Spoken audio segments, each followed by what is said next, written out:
Assalamualaikum warahmatullahi wabarakatuh. Alhamdulillah hamdan katsiran thayyiban mubarakan fi kama yuhibbu rabbuna wa yardah. Asyhadu an la ilaha illallah wahdahu la syarika lah wa asyhadu anna Muhammadan abduhu wa rasuluh. Amma ba'd. Jamaah salat maghrib rahimani wa rahimakumullahu jami'a. Alhamdulillah, segala puji syukur hanya milik Allah subhanahu wa ta'ala yang terus memberikan nikmat demi nikmat kepada kita, sehingga di malam hari ini kita kembali melanjutkan kajian kita, pelajaran kita dari kitab Riyadhus Shalihin, dari hadits-hadits yang disebutkan oleh Nabi kita Muhammad sallallahu alaihi wasallam. Dan kita masih dalam bab yang pertama, yaitu babul ikhlas, kemudian wa ihdarun niyah fi jami'il a'mali wal aqwali wal ahwali al barisa al wal khafiyah. Jadi kita masih dalam bab tentang ikhlas dan menghadirkan niat di semua bentuk amalan, perbuatan maupun ucapan kita, baik yang nampak ataupun yang tersembunyi. Kita masuk sekarang ke hadits yang ke-6. Di hadits yang ke-6 ini disebutkan, beliau Imam An-Nawawi rahimahullahu ta'ala menyebutkan hadits yang ke-6, wa an Abi Ishaq Sa'ad ibn Abi Waqqas, dari Abi Ishaq Sa'ad ibn Abi Waqqas, Malik ibnu Uhaib ibni Abdul Manab ibni Zahrah ibni Kilab ibnu Murrah ibnu Ka'ab ibnu Lu'ay Al-Qurashi Az-Zuhri. Ini semua disebutkan dari kunyanya, kemudian namanya, bapaknya, dan seterusnya, sampai dengan disebutkan Al-Qurashi, dari orang-orang Quraisy Az-Zuhri. Bahkan disebutkan radhiyallahu an ahadil asyarati al-masyhudi lahum bil jannah. Sa'ad ibn Abi Waqqas ini, Abu Ishaq, termasuk salah satu dari 10 sahabat yang masyhur dipersaksikan dengan surga. Salah satu di antara 10 sahabat yang dijamin masuk surga adalah salah satunya ini, Sa'ad ibn Abi Waqqas. Maka beliau bercerita, beliau mengatakan, qala Abu Ishaq Sa'ad ibn Abi Waqqas mengatakan, ja'ani Rasulullah sallallahu alaihi wasallam ya'uduni amma hajjatil wada min waja'in ishtaddat bih.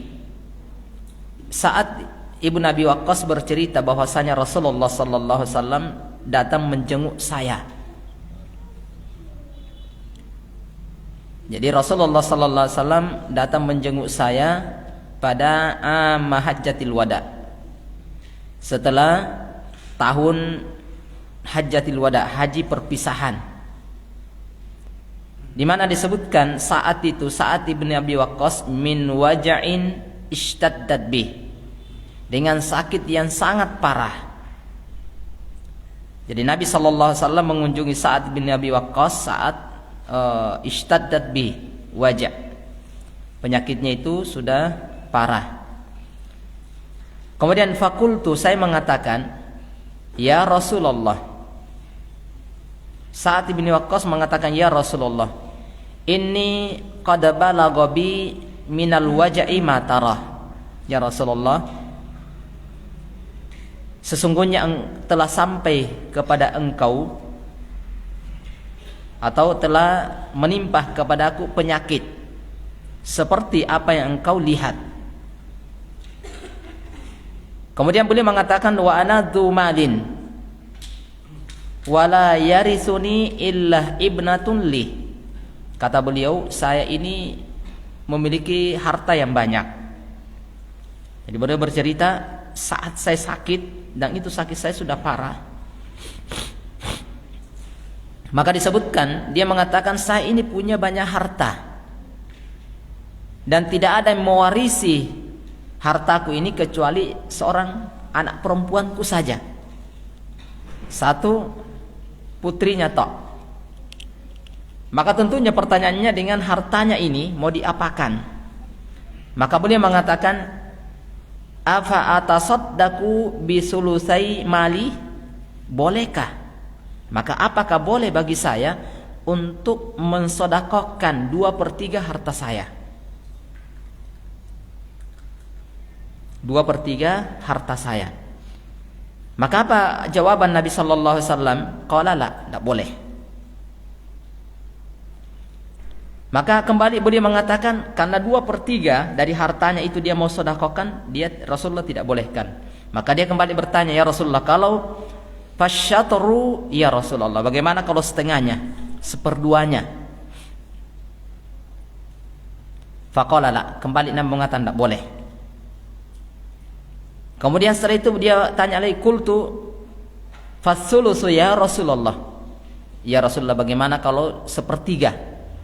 2/3 tentunya kata Rasulullah tidak boleh, setengahnya tidak boleh. Jadi bagaimana kalau sepertiganya harta saya? Jadi kalau misalnya ada hartanya 3, maka satu yang dia sedekahkan, satu yang dia sedekahkan. Nah, maka apa jawaban Rasulullah sallallahu alaihi wasallam? Qala as-sulusu was-sulusu katsirun atau kabirun. Boleh sepertiga, tapi sepertiga itu sudah terlalu banyak. Itu sudah banyak sekali, kalau kasarnya begitu ya. Kemudian beliau menyebutkan, Rasulullah SAW mengatakan, innaka antadara warasataka agniya'a khairun min antadarahum alatan yatakaffafunan nasa. Coba lihat di sini. Rasulullah SAW mengatakan, sesungguhnya engkau meninggalkan ahli warismu dalam keadaan berkecukupan atau lebih, itu jauh lebih baik daripada engkau meninggalkan ahli warismu itu dalam keadaan miskin. Yang mana disebutkan yatakaffafunan nas. Mereka yatakaffafunan nas, mereka itu minta-minta kepada manusia. Jadi Nabi sini sallallahu alaihi wasallam mengatakan, kau tinggalkan keluargamu dalam keadaan berkecukupan itu jauh lebih baik daripada kau tinggalkan dalam keadaan miskin. Karena nantinya dia akan datang meminta-minta di tengah manusia. Kemudian beliau mengatakan, wa innaka lan tunfiqah nafaqatan tabtagi biha wajh Allah. Karena kita tahu bahwasanya Sa'ad bin Abi Waqqas ini adalah termasuk orang yang memang semangat untuk bersedekah, semangat di atas kebaikan. Dia tidak mau tertinggal dengan kebaikan-kebaikan yang ada. Maka Rasulullah SAW mengatakan, wa innaka, sesungguhnya engkau, lan tunfiqu nafaqatan, tidaklah engkau berimpak dengan suatu infak, tabtagi biha wajh Allah, dengan mengharapkan wajah Allah, illa ujirta 'alaiha, kecuali pasti engkau akan dapatkan balasan, mendapatkan pahala di balik itu. Hatta ma taj'alu fi imra'atak atau imra'atik, sampai apapun yang engkau masukkan di mulut istrimu itu juga sedekah. Artinya apa yang kita beri makan kepada istri kita itu juga termasuk sedekah. Nah, ini tentunya pelajaran penting bagi kita jamaah yang dimuliakan oleh Allah Subhanahu wa taala. Tetapi ini semangatnya dia di atas kebaikan, dia mengkhawatirkan dirinya. Ya, salah lahir. Qala faqultu ya Rasulullah. Jadi Rasulullah menggambarkan bukan sekedar bersedekah kepada yang lain, bersedekah apa yang kita beri makan kepada anak kita, istri kita, keluarga kita, itu sudah terhitung sedekah. Tapi si Abdullah bin Mas'ud, Sa'ad bin Abi Waqqas ini masih khawatir jangan sampai dia ketinggalan jauh dari sahabat-sahabatnya. Maka dia kembali mengatakan, qala faqultu ya Rasulullah, ukhallafu ba'da ashabi. Barangkali atau bisa jadi saya ini ya Rasulullah tertinggal dari sahabat-sahabatku yang lainnya. Qala innaka lan tukhallafa. Engkau tidak akan ketinggalan. Artinya di atas kebaikan. Dia khawatir jangan sampai dikalahkan yang lainnya. Maka boleh mengatakan engkau tidak akan tertinggal di atas kebaikan itu. Maka fata'amala amalan tabtagi biha wajhallahi illa zdatta bihi darajatan wa rif'atan. Kata Rasulullah sallallahu alaihi wasallam, engkau beramal dengan suatu amalan tabtagi bihi wajhallahi, yang mana engkau beramal dengan mengharapkan wajah Allah, illa zdatta bihi darajatan wa rif'ah, kecuali pasti engkau akan diangkat derajatmu oleh Allah Subhanahu wa taala. Dapatkan derajat dan diangkat. Ini jamaah yang dimuliakan dan dirahmati oleh Allah Subhanahu wa taala.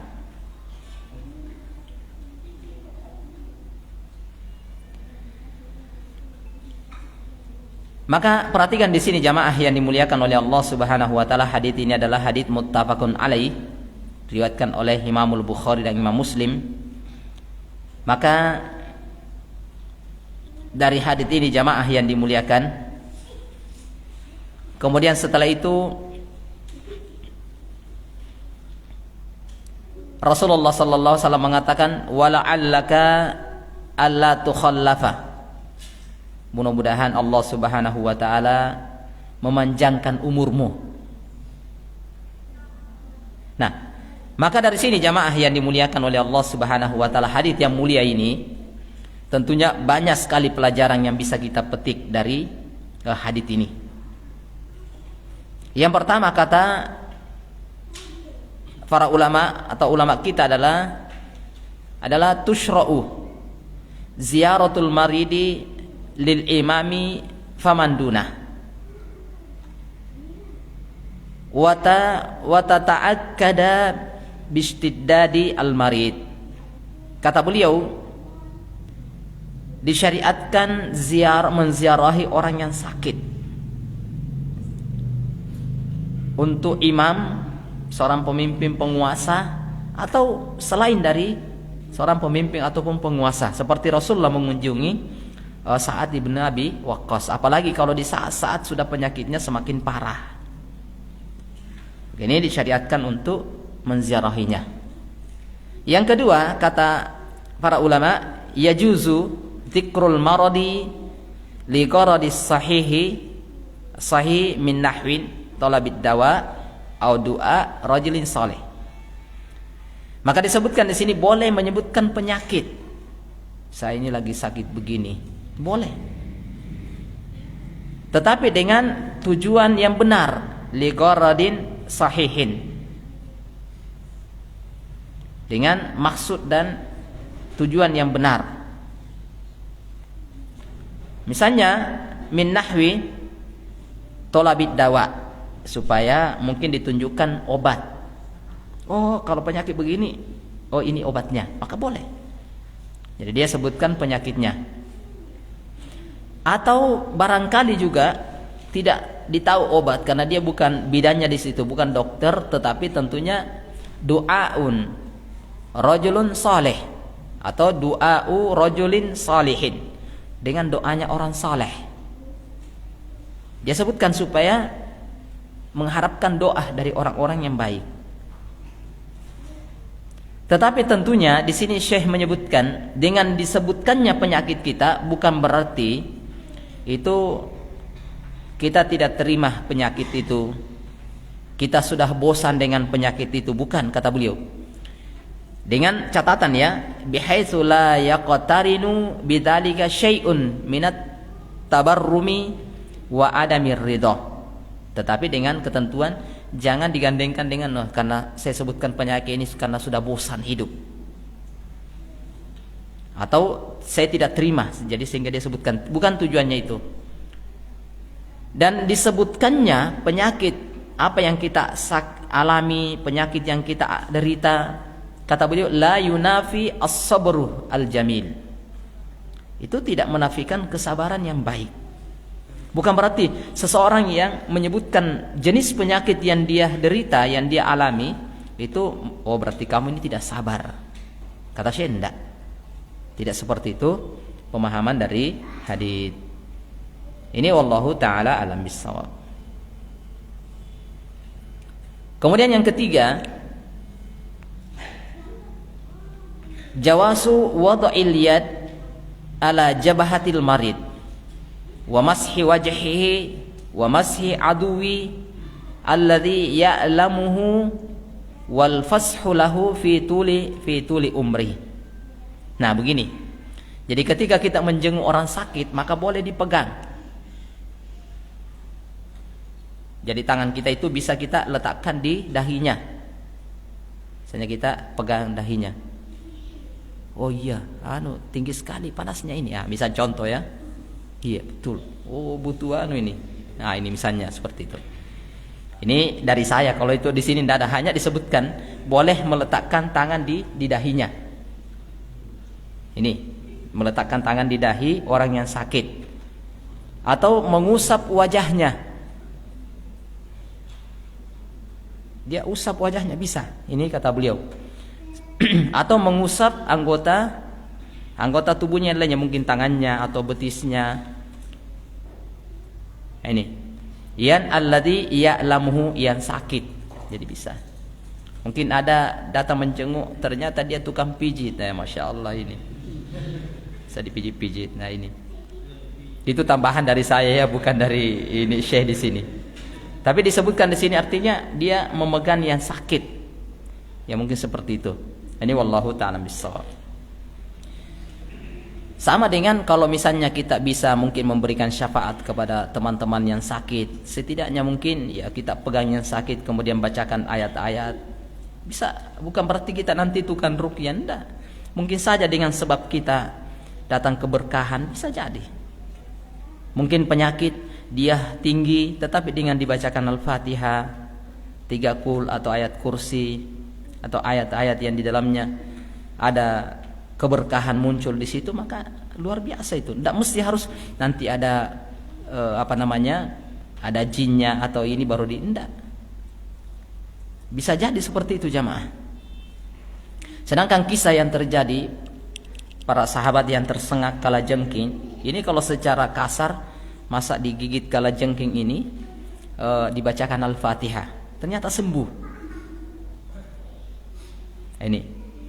Tapi nyatanya kejadian terjadi seperti itu, karena yang kita harapkan adalah keberkahan, bisa jadi seperti itu.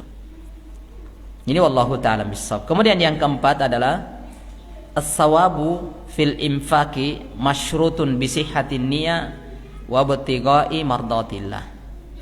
Kemudian as-sawab, fahalah dari infak yang kita keluarkan tentunya disyaratkan dengan bi sihhatin niyyah, dengan benarnya niat, serta wa ibtigha'i mardatillah, dengan mengharapkan ridha dari Allah Subhanahu wa taala. Jadi dapatkan pahala dengan syarat itu bisihhatin niyah, dengan benarnya niat dan mengharapkan ridha dari Allah Subhanahu wa taala. Yang kelima, ibahatu jam'il mal bi syartihi min wajhin halalin. Boleh mengumpulkan harta, memperbanyak harta, tidak ada masalah. Tetapi kata beliau dengan syarat, dengan jalan yang halal. Jadi artinya ini menepis bagi kita jamaah untuk sebagian diantara ada tersebar, kita itu ya harus miskin, tidak boleh kaya, tidak boleh ini, tidak boleh ini, tidak seperti itu. Ini disebutkan para ulama boleh mengumpulkan harta tetapi dengan cara yang halal. Kemudian wala ya'uddu dzalika kanzan idza kana sahibuhu yuaddi haqqahu. Dan ini tidak masuk dalam larangan menumpuk-numpuk harta selama datang waktunya untuk dikeluarkan zakatnya, dia keluarkan, berarti dia tidak. Yang dilarang dia tumpuk sebanyak-banyaknya harta, kemudian dia tidak keluarkan haknya harta itu, yaitu zakatnya. Ini pelajaran bagi kita. Sebagian ini untuk menepis jamaah. Terkadang muncul anggapan kita, oh ini sudah tidak zuhud. Kenapa? Rumahnya bagus, ada mobilnya, macam-macam kendaraannya bagus, rumahnya begini dan begini, berarti ini tidak zuhud. Itu persangkaan-persangkaan seperti ini kita harus jauhkan. Bukan seperti itu, bukan berarti kita ini harus berpakaian compang-camping, rumah yang harus jadi kontraktor terus atau semacam itu. Tidak ada masalah untuk menjadi ini selama haknya dari harta itu ditunaikan, maka tidak ada masalah. Ini wallahu ta'ala alam bissawab. Terkadang kita itu kalau lihat saudara kita punya rumah besar, ada kendaraan bagus, sudah bahaya ini. Seharusnya kita alhamdulillah, mudah-mudahan saya bisa lebih dari itu. Kan seharusnya begitu, supaya tidak menimbulkan perasaan iri dan dengki. Nanti akan dibahas insyaallah. Sebenarnya begitu. Kadang ketika kita melihat saudara kita, wah ini bahaya, itu akan memunculkan sebenarnya penyakit. Hanya alhamdulillah, mudah-mudahan berdoa, mudah-mudahan saya bisa lebih dari itu. Itu kan dibolehkan, namanya ghibthah. Itu ghibthah, bukan hasad namanya. Jadi boleh, selama tidak mengharapkan mudah-mudahan rusak ininya, hancur ininya. Nah itu berarti itu hasad namanya, itu dilarang. Kemudian selanjutnya yang keenam, kata beliau, al-wasiyatu la tajuzu bi aktsara minas sulus. Ketika mewasiatkan harta, ketika kita ditakdirkan oleh Allah Subhanahu wa taala punya banyak harta, maka boleh mewasiatkan harta kita untuk kita sedekahkan, tapi tidak boleh lebih dari sepertiga. Sepertiga dari harta kita. Sepertiga kurang. Jangan sepertiga lebih. Ini kata beliau. Jadi ketika ingin mewasiatkan, ingin menginfakkan atau mewakafkan, maka sepertiga ke bawah, jangan lebih dari sepertiga.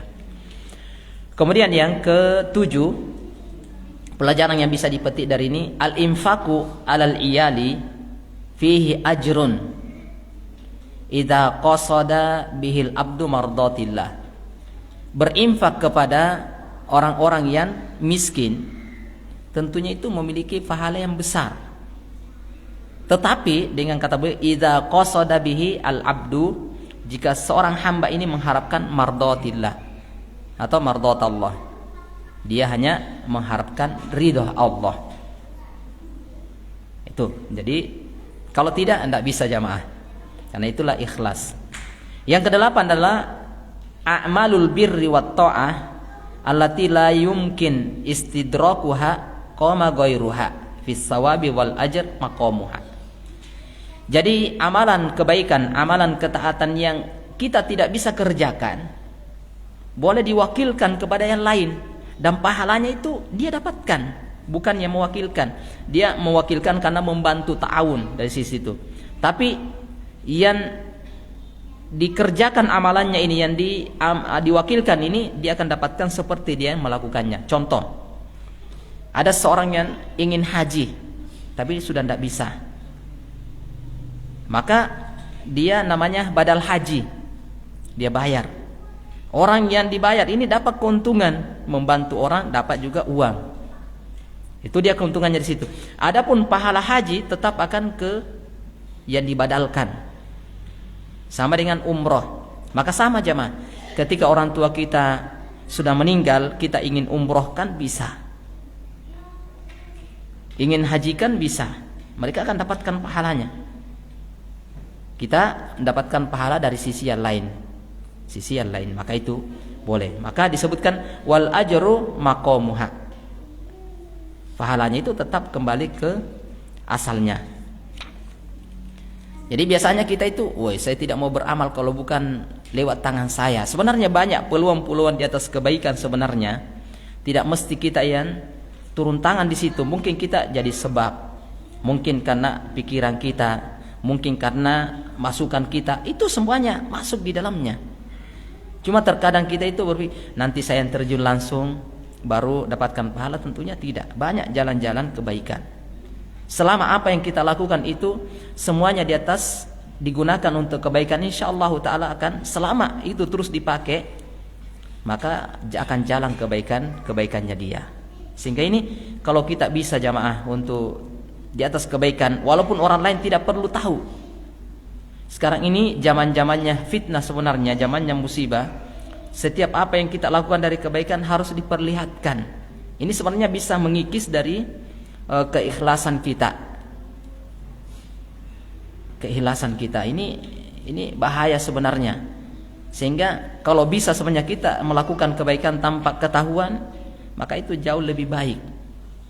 Walaupun di saat satu sisi terkadang diperlihatkan itu adalah sesuatu yang memotivasi, bisa, bukan berarti tidak ikhlas. Sama jamaah ini juga dari beberapa hadits.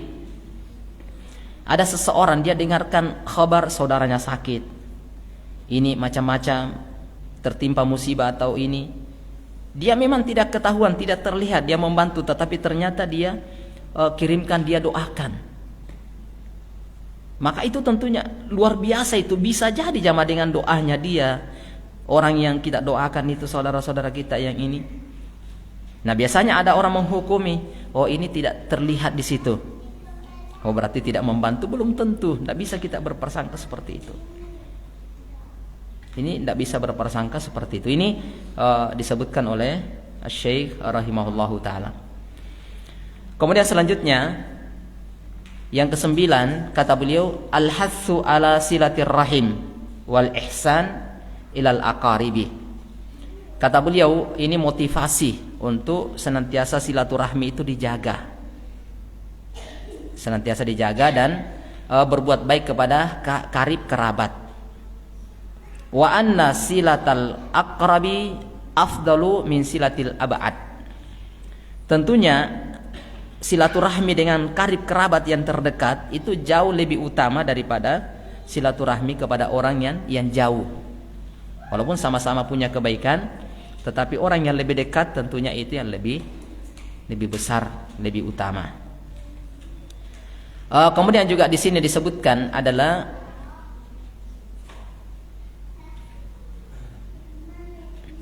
mana'a naqlul mayyit min baladin ila akhar. Ini di sini juga ada keterangan tentang larangan untuk memindahkan jenazah dari satu negeri ke negeri yang lainnya. Kalau dia meninggal di situ saja dikuburkan. Kecuali tentunya ada sebab yang lain, ya tentunya ini kata beliau, id law kana dzalika masyru'an la amri binaqli Sa'ad ibnu Khawlah. Artinya ketika orang berwasiat ini macam-macam, biasanya seperti yang terjadi, biasanya ada yang berwasiat dikuburkan di depan masjid, maka wasiat seperti itu tidak boleh dilaksanakan, tidak boleh dipindahkan atau digeser ke situ. Jadi sebenarnya cukup di mana dia meninggal di situ, tidak perlu dipindahkan dari negara lain ke negara yang lain sebenarnya, kecuali tentunya ada sebab yang lainnya mungkin saja. Ini. Kemudian yang ke-10, di sini ada saddud dzari'ah. Artinya menutup celah.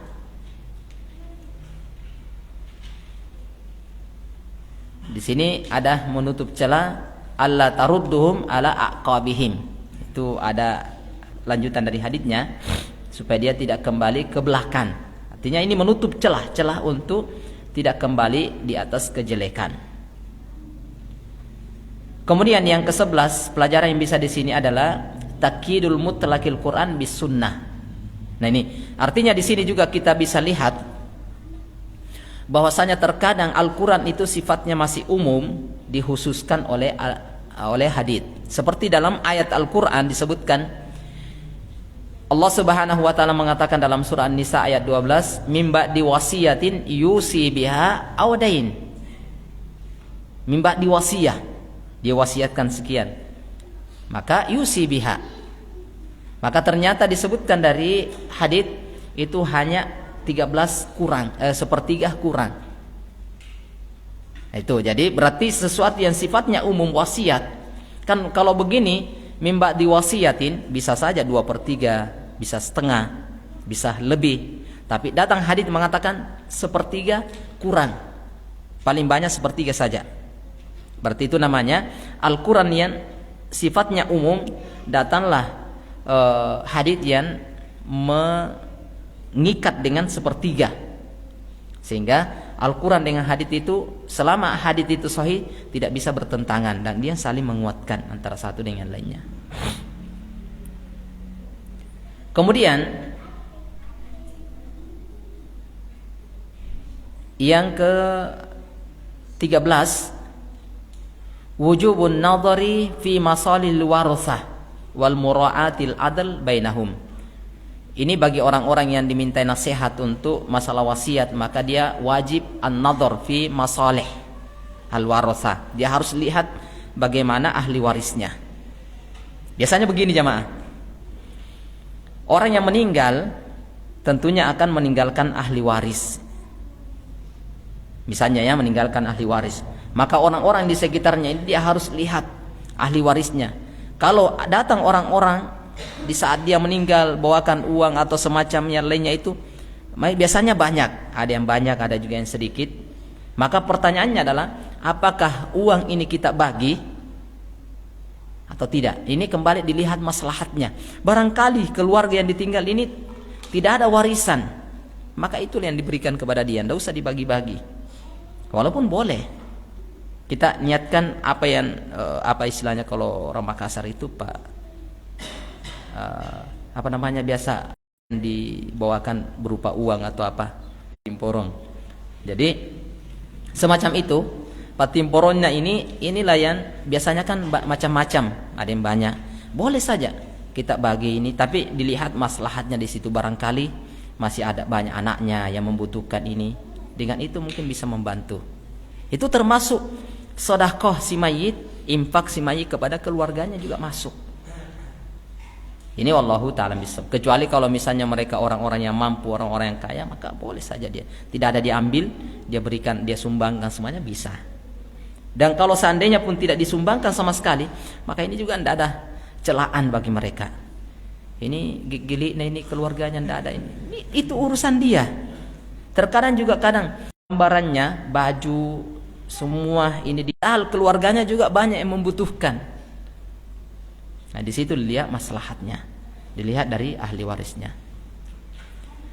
Kemudian di sini juga disebutkan khitabus syar'i lil wahid ya ummu man kana bi sifatin minal mukallafin. Artinya kasus ini itu berlaku pada Sa'ad ibnu Abi Waqqas. Tetapi ini khusus ya, kisahnya khusus untuk Sa'ad ibnu Abi Waqqas dengan Rasulullah. Tetapi kata para ulama, jika ada orang yang semisal dengan itu, maka kasusnya pun berlaku hukum ini. Ini indahnya syariat. Terkadang kisah itu berkaitan dengan seseorang, tetapi hukumnya berlaku umum. Ya ummu man kana bisifatihi minal mukallafin. Maka ketika kasusnya sama, maka hukumnya itu sama. Mengambil dengan itu. Ada orang yang sudah parah penyakitnya, dia ada tanda-tanda sudah mau meninggal, dia punya banyak harta, maka boleh berwasiat. Seperti itu. Seperti yang disebutkan, boleh dia sebutkan penyakitnya, macam-macam dengan seperti ini. Itu Allahu ta'ala a'lam bissawab. Selesai beberapa pelajaran yang bisa kita petik dari hadits yang ke-6. Hadits yang ke-7 disebutkan dari hadits Abu Hurairah. Ini juga masih kaitannya dengan keikhlasan. Ini juga hadits Masya Allah bagus sekali. Lihat, wa'an Abi Hurairah Abdurrahman ibnu Sahar sudah masuk waktu, Masya Allah. Sudah. Oh. Nah, lihat. Jadi biasanya kita tahunya itu Abu Hurairah. Abu Hurairah itu sering kita dengar. Abu Hurairah, dia adalah salah satu di antara sahabat Nabi yang al-muksiru fi riwayatil hadis, paling banyak meriwayatkan hadis yang sampai ke kita. Ternyata namanya adalah Abdurrahman ibnu Sakhar. Abdurrahman ibnu Sakhar, tapi dia terkenal dengan kunyanya Abu Hurairah. Beliau mengatakan radhiyallahu an qala Rasulullah sallallahu alaihi wasallam, Rasulullah sallallahu alaihi wasallam bersabda, hadits yang ketujuh, innallaha la yanzuru ila ajsamikum wala ila suwarikum. Nah, ini juga jamaah. Terkadang kita itu bangga dengan jasad kita. Apa itu kau kurus? Apa itu kau terlalu gemuk? Saya ini bekekar dan macam-macam itu. Terkadang kita bangga dengan ini lihat. Wala ila suwarikum. Demikian pula terkadang kita itu membanggakan adalah muka kita, wajah kita. Dari mungkin saja penampilan kita, kulit kita, ada yang cerah, ada yang ini dan ada yang itu, macam-macam lah. Nah, terkadang dengan ini kita merendahkan yang lain. Ingat, Rasulullah sudah mengingatkan, innallaha, sungguhnya Allah Subhanahu wa taala tidak melihat itu. Tidak dilihat dari sisi kegagahan, kecantikan, putih atau yang lain, tidak. Demikian pula masalah jasadnya ini. Mau ikut pelatihan gym tiap malam juga tidak akan bakal dilihat itu.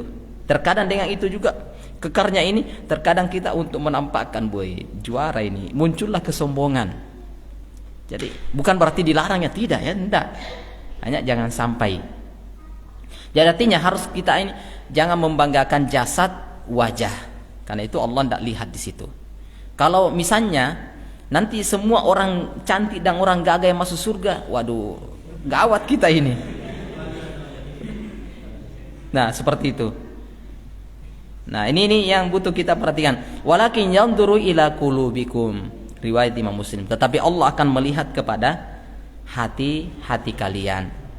Dalam riwayat lainnya disebutkan, riwayat Imam Muslim dengan lafaz yang lainnya disebutkan, innallaha la yanzuru ila suwarikum wa amwalikum.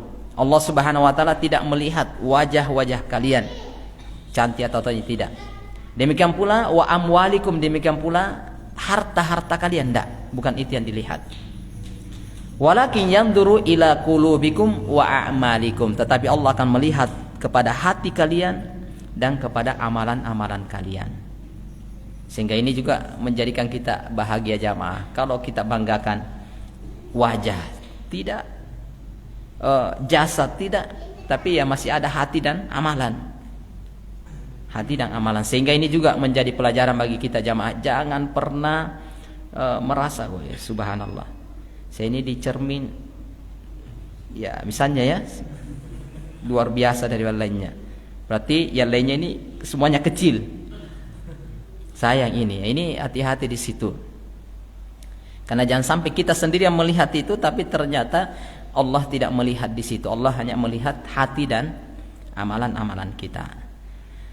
Maka ini adalah perlu perhatiannya luar biasa dari hadits Nabi sallallahu alaihi wasallam. Oleh karena itu Nabi kita Muhammad sallallahu alaihi wasallam menerangkan hadits ini, maka para ulama mengatakan di sini ada beberapa pelajaran yang bisa kita ambil. Yang pertama adalah sawabul a'mali yakunu bima in aqada alaihi alqalb minal ikhlas wa husnun niyah. Balasan suatu amalan itu tergantung dari apa yang ada dalam hati kita, dari keikhlasan dan baiknya niat. Situ. Terkadang ada sesuatu amalan kecil dia bisa besar karena rubbama amalan sagirin tukabbiruhun niyah. Ada suatu amalan yang kecil tetapi karena niatnya akhirnya amalan itu pahalanya besar. Dan sebaliknya, warubba amalin kabirin tusaggiruhu an-niyah. Ada kalanya amalan besar,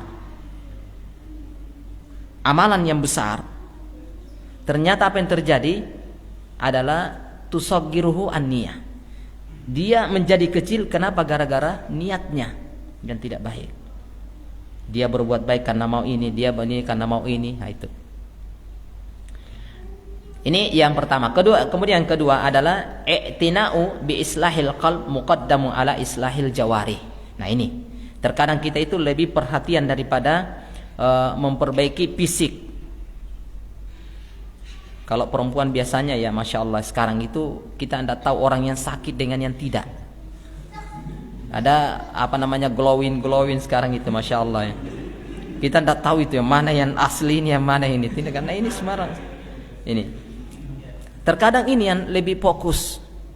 Mereka lebih utamakan luar daripada memperbaiki hati. Ini kata beliau.